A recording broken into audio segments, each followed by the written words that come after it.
سربلندی اسلام کی جو ہے آپ نے کہا کہ آپ کے منشور کا اولین ایک ہے، لیکن اس میں اگر ہم دیکھتے ہیں تو سربلندی کے لیے بعض اوقات سہارا سیکولر جماعتوں کا لیا گیا، آپ کی جماعت کی طرف سے بھی،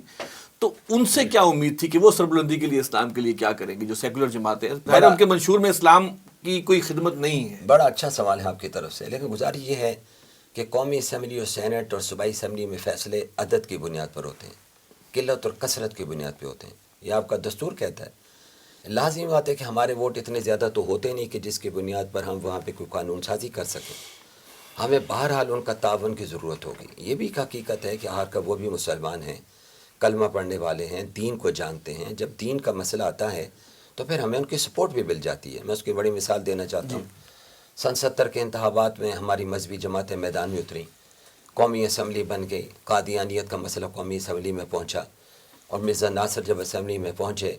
تو یحییٰ بختیار اس وقت اٹارنی جنرل تھے، وزیر قانون عبدالحفیظ پیرزادہ تھے، وزیر اعظم پاکستان جناب ذوالفقار علی بھٹو تھے۔ اس مرزا ناصر نے کہا کہ مجھے قانون سے بات کر رہی ہیں، ملا تمہارے خلاف فیصلے دے رہے ہیں، تو انہوں نے کہا کہ قانون کے حوالے سے بات کریں گے ہم جواب دیں گے، قرآن و سنت پہ بات کریں گے تو علماء کرام آپ کو جواب دیں گے۔ پھر نتیجہ جناب نے دیکھا کہ اس فورم پر حضرت مولانا مفتی محمود، حضرت مولانا عبدالحق، حضرت مولانا غلام غوث ہزاروی، حضرت مولانا شاہ مدورانی، جناب پروفیسر غفور احمد جیسی قداور شخصیات موجود تھیں۔ نتیجتاً سوالات کے جوابات ہوئے۔ اب اس ماحول میں پاکستان کی تاریخ غالباً اگر آپ اس کو غور سے دیکھیں تو یہ ایک پہلا موقع تھا کہ پوری اسمبلی نے متفقہ طور پر علماء کے دلائل کے بعد یہ فیصلہ دیا کہ ختم نوت کا جو باغی ہے وہ دار اسلام سے باہر ہے۔ اس وقت بھٹو صاحب تو سیکولر مزاج تھے، ہم اس مزاج کی وجہ سے یہ کہہ دیں کہ ہم خود ہی جیت جائیں گے، نہیں، ہمیں وہاں پہ ضرورت پڑے گی۔ ان حالات میں پھر آگے ہم چلتے ہیں تو پھر بعد میں اسمبلیاں آتی رہیں، پھر ناموس رسالت کے قانون پر بھی بین الاقوامی پریشر پڑا۔ اس پریشر کی بنیاد پر کچھ جماعت کے لوگوں نے، پیپل پارٹی کے لے لیجئے، دوسری جماعتوں کے لے لیجئے، انہوں نے ریزولیوشن لا کر اس میں ترمیم کی کوشش کی۔ اس موقع پر پھر ہماری جماعت نے سٹینڈ لیا، دوسری جماعتوں میں ہمارے محترم جناب سراج الحق صاحب بھی تھے۔ مولانا فضل الرحمان صاحب نے یوسف رضا گیلانی کے اسمبلی میں واضح طور پہ کہا کہ اگر آپ نے ناموس رسالت کے قانون میں ترمیم کی کوشش کی تو ہم سڑکوں پر نکلیں گے، آپ کا محاسبہ کریں گے اور اس کی اجازت نہیں دیں گے۔ اور اس کے آخر میں 2 جملے،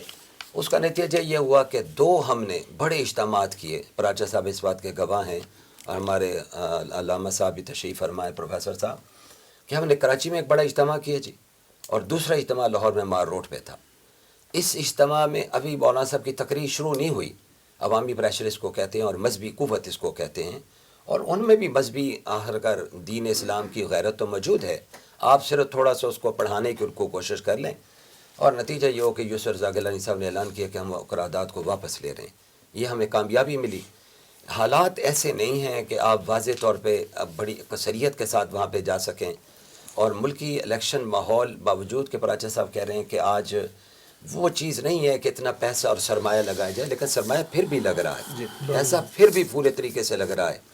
مذہبی لوگوں کے پاس وہ پیسہ نہیں ہے، وہ وسائل نہیں ہے۔ یعنی میں یہ کہہ سکتا ہوں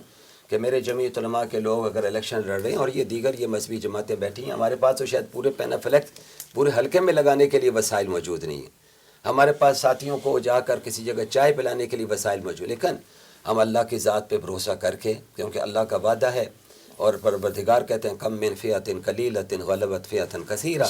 اللہ پاک نے ہر موقع پر مذہبی قوتوں کی مدد فرمائی، ان کو اللہ نے کامیابی دی ہے۔ میں مستقبل میں بھی یہ توقع رکھتا ہوں کہ باوجود کہ شاید ہم وہ تعداد نہیں لے سکیں گے، لیکن انشاءاللہ العزیز ہم جو وعدے اور دعوے کر کے جا رہے ہیں، بنیاد ہمارا اس اسلام پر ہے۔ انشاءاللہ ہم دوبارہ آپ سے آتے ہیں۔